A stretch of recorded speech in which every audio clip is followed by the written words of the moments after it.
Dumating na? Yayaw! Nandito ka na pala.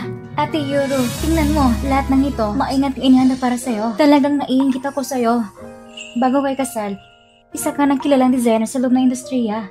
Pagkatapos ng kasal, mahal na mahal ka ng bayo ko, kaya pinayagan kang maging full-time housewife. Sa loob ng maraming taon, laging nagkasundo kayo. Minsan hindi kayo nagtalo. Maswerte lang talaga ako. Nagkatalo na kilala kong tamang tao. Aww. Buti na lang andyan kayong dalawa. Kung hindi, matagal ko nang sinukuan ng pag-ibig. Sige na, huwag nating pag-usapan yan.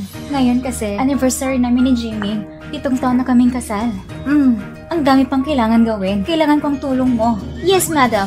Mission accomplished. Yujian Meng! Matagal ko nang tinatrabaho ang proyektong ito. Bakit sa huli, ikaw ang kukuha nito?